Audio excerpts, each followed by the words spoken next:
Hare Krishna. We continue reading from Teachings of Queen Kunti, prayer 14, Lord Krishna's wonderful activities, which is in Srimad Bhagavatam 1.8.31.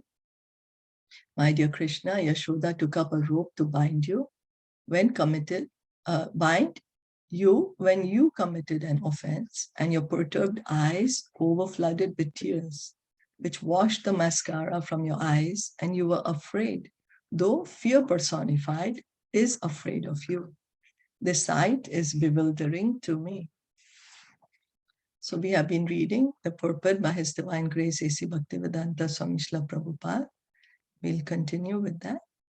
This pastime presents another opulence of Krishna, his opulence of beauty. Krishna has 6 opulences: all wealth, all strength, all influence, all knowledge, all renunciation, and all beauty. The nature of Krishna is that he's greater than the greatest and smaller than the smallest. Anor Aniyan Mahato Mahiyan. We offer obeisances to Krishna with awe and veneration. But no one comes to Krishna with a rope saying, Krishna, you have committed an offense, and now I shall bind you. Yet, that is the prerogative of the most perfect devotee, and Krishna wants to be approached in that way. So Krishna has all opulences in full. Krishna is the most beautiful. No one is more beautiful than him. All the wealth, all the strength, all influence, all knowledge, all renunciation, everything in full. He's greater than the greatest, he's smaller than the smallest. And when we approach Krishna, we bow down before Krishna, awe and veneration. You know, my dear Krishna, please help me, please save me, please give me this, please give me that, or you're so kind, you're so powerful, you're so great. But who approaches Krishna saying, hey, Krishna, you know, you committed an offense. Now I'm going to bind you with a rope. Only Mother Yashoda does that. Why? Because she loves Krishna. She loves Krishna. That's the most perfect devotee who has already. So when a devotee is situated in the loving relationship with Krishna, Krishna likes that. He wants to be approached in that way. We cannot imitate this, though. We can't take up a rope and say, oh, Krishna, you committed an offense and I'm going to bind you. What's going to happen is still in our mind. We are still on the mental platform. We are still on the bodily platform. We have not transcended. Then it's just making a show for ourselves. Thinking of Krishna's opulence, Kunti Devi did not dare take the part of Yashoda, for although Kunti Devi was Krishna's aunt, she did not have the privilege to approach Krishna the way he was approached by Yashoda Mai, who was such an advanced devotee that she had the right to chastise the Supreme Personality of Godhead. So Kunti Maharani, Krishna is her nephew, but she understands that he is God. So she's not going to tell him, hey, I'm going to bind you. But Mother Yashoda, she is so advanced.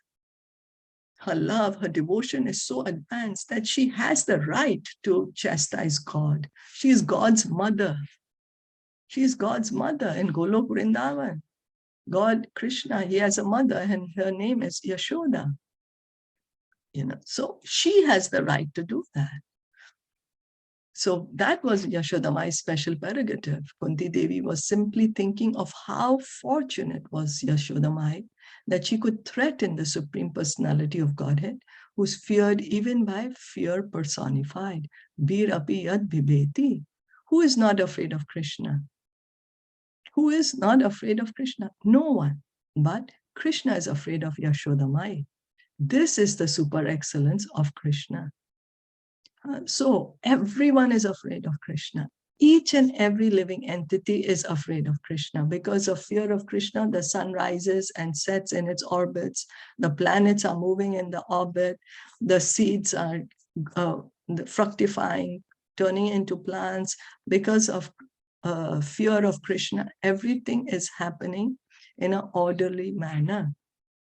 And then if one says, no, I am not afraid of Krishna, but then we are afraid of death. Krishna comes as death, Kalosmi. So everyone is afraid of Krishna. But Yashodama is saying, hey, I'm going to bind you. I'm going to bind you. She is threatening Krishna. How you could do that? He's God. He's God. Everyone's afraid of her. But she is not afraid of him, and he is afraid of her instead.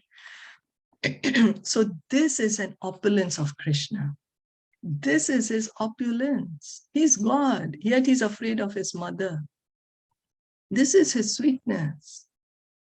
To give another example of such opulence, Krishna is known as Madan Mohan. Madan means Cupid. Cupid enchants everyone, but Krishna is known as Madan Mohan because he is so beautiful that he enchants even Cupid. So Madan is Cupid. Everyone is enchanted by Cupid. Everyone is enchanted by Cupid. But Krishna is called Madan Mohan. Why? Because Cupid is enchanted by Krishna. Krishna is very, very beautiful. He's very beautiful that Cupid also gets attracted to Krishna. Nonetheless, Krishna himself is enchanted by Srimati Radharani, and therefore Srimati Radharani is known as Madan Mohan Mohini, the enchanter of Cupid. Krishna is the enchanter of Cupid, and Radharani is the enchanter of that enchanter. So we can see opulence of Krishna. Everyone is enchanted by Cupid, but Krishna enchants Cupid. So he's called Madan Mohan. Yet he himself is attracted by Radharani. He's giving a higher position to Radharani. So she's called Madan Mohan Mohini. These are very exalted spiritual understandings in Krishna consciousness. They are not fictional, imaginary, or concocted.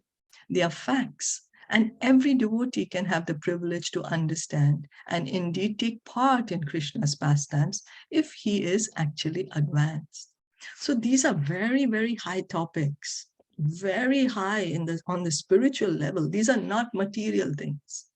First of all, we have to understand Krishna is not material. He is God.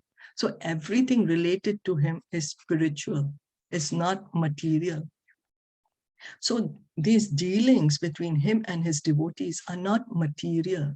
They are very high. We can't even understand these things. But because we can't understand, we cannot think that they are not true, that they are fiction, or they are imaginary, or they are just some mental concoction. Somebody's just made it up. No, they are facts. And anyone who wants to understand this and take part in Krishna's pastimes, he can. If he gets advanced, if he's actually advanced, he can.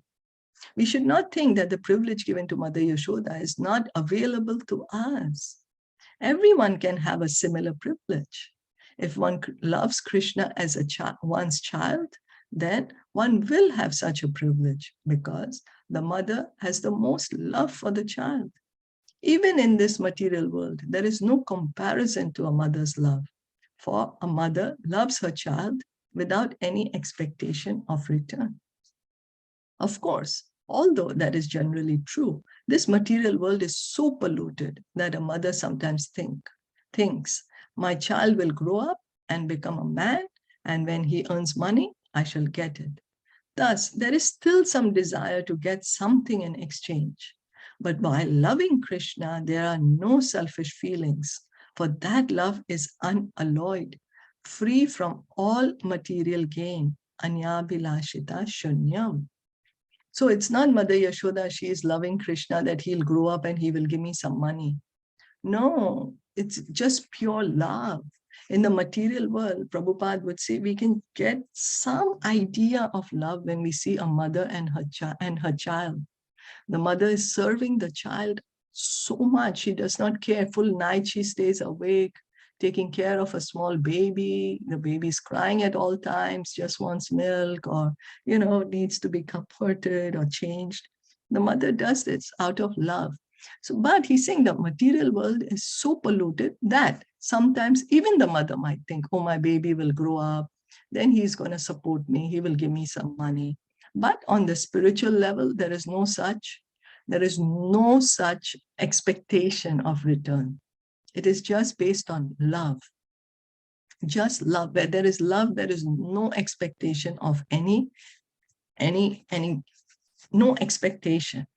No expectation, free from all material gain. Anya bilashita shunyam. We should not love Krishna for some material gain.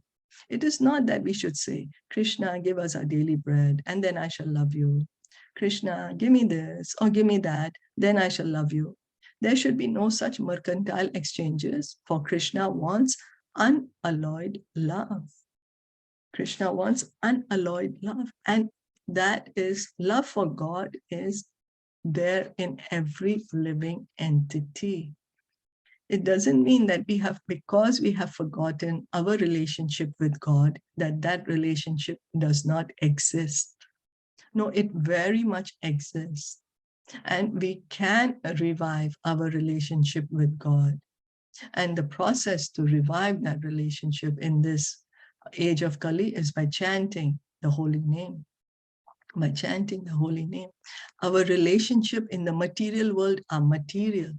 But when we say the relationship with God, that is not material. That is the relationship of the living entity, the soul with God, not the body. But we keep thinking we are the body. And so we think, oh, relationship with God is also material. Because we think we are material. We think everything is material. I am material. So then we think everything is material. We have to try to understand where God is concerned, it's all spiritual, not material. And we, individual living entities, are spiritual, not material. So we have to revive our relationship with God. And as we just said, the easiest method Lord Chaitanya has given us to revive our relationship with God is chant the Hare Krishna mantra. Hearing and chanting will give us the highest perfection. So shall we stop here for today? If there are no questions or comments. Okay. Thank you so much for listening in. Thank you for joining in. Kunti Maharani ki jai, Srila Prabhupada ki jai, Gaur Bhakta Vrinda ki jai. Hare Krishna.